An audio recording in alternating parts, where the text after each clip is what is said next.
Hi everybody.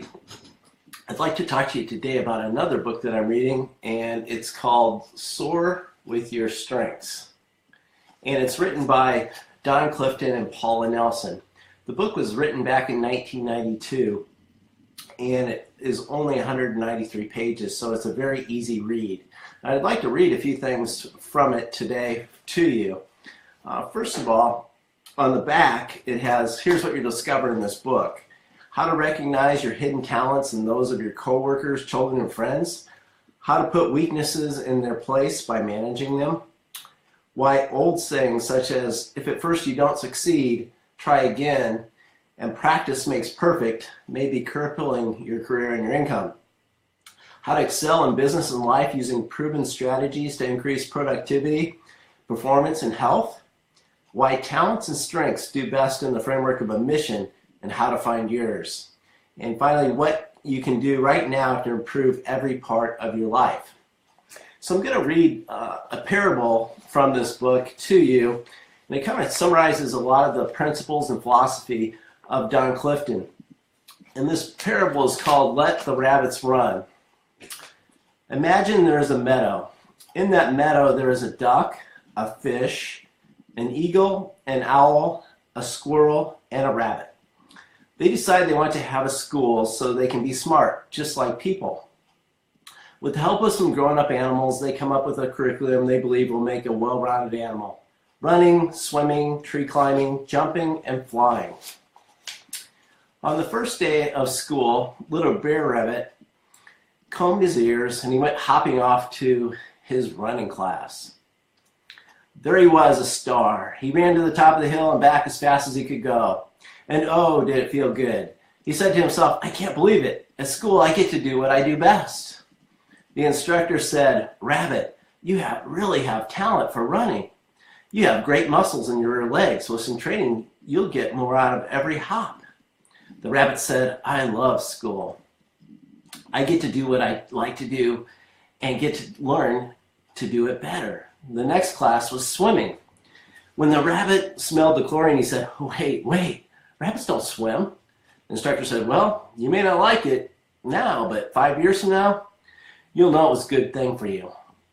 In the tree climbing class, the tree trunk was set as a 30-degree angle, so all the animals had a chance to succeed. The little rabbit tried so hard he hurt his leg.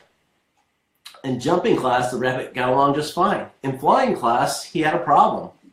So the teacher gave him a psychological test and discovered he belonged in remedial flying. In remedial flying class, the rabbit had to practice jumping off a cliff. They told him if he just worked hard enough, he could succeed. The next morning, he went on to swimming class.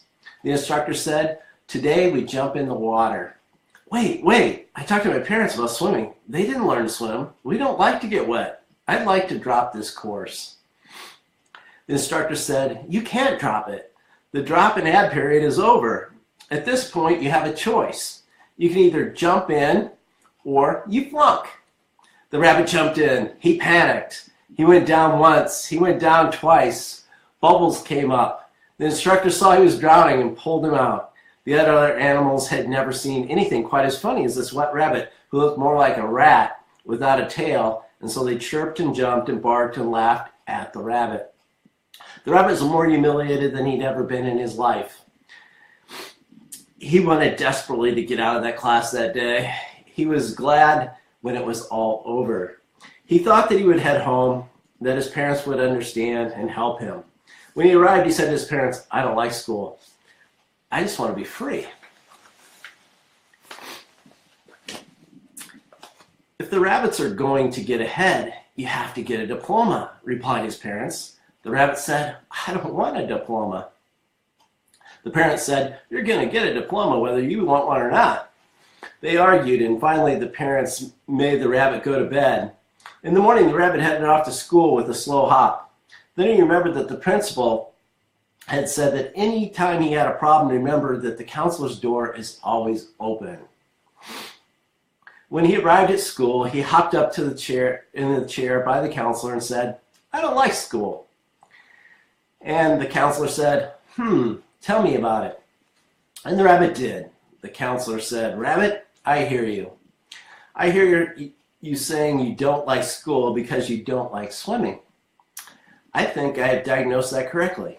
Rabbit, I tell you what we'll do. You're doing just fine in running. I don't know why you need to work on running. What you need to work on is swimming. I'll arrange it so you don't have to go to running anymore. And you can have 2 periods of swimming. When the rabbit heard this, he just threw up. As the rabbit hopped out of the counselor's office, he looked up and saw his old friend, the wise old owl, who cocked his head and said, "Dear Rabbit, life doesn't have to be that way. We could have schools and businesses where people are allowed to concentrate on what they do well." Brer Rabbit was inspired. He thought when he graduated he would start a business where rabbits would do nothing but run, the squirrels could just climb trees, and the fish could just swim. As he disappeared in the meadow, he sighed softly to himself and said, "Oh, what a great place that would be." And that would be a great place, wouldn't it? One of the things that Don Clifton taught was to work on your strengths. And another piece here that I just want to cover real quickly is in chapter 2, the Chinese have long held the Olympic gold in ping pong. At the 1984 Olympics, when they again captured the gold, the coach of the Chinese team was asked by a reporter, "Tell us about your team's daily training regimen." "We practice 8 hours a day perfecting our strengths." "Could you be a little bit more specific?" said the reporter. "Here's our philosophy. If you develop your strengths to the maximum, the strengths become so great it overwhelms the weaknesses. Our winning player, you see, plays only his forehand. Even though he cannot play backhand, and his competition knows he cannot play backhand, say that fast 3 times, his forehand is so invincible that it cannot be beaten. This is the strengths theory in a nutshell." So that gives you just a little bits and pieces of what this book is about. Again, it is a short read. It's 193 pages. I will post a link for the book on my Facebook site. And I wanted to let you know that I'm a certified Gallup Strengths Coach, and I offer 2 particular programs. One program is to learn your strengths themes for your top 5, and that program includes a coaching session.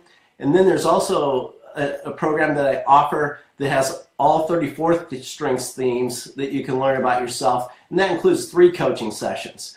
To inquire about those, you can contact me on my email at jgarrett@theascentperformancegroup.com, or you can call me at 402-973-1518. So like I said, I will put a link to this book on my Facebook site, and be great.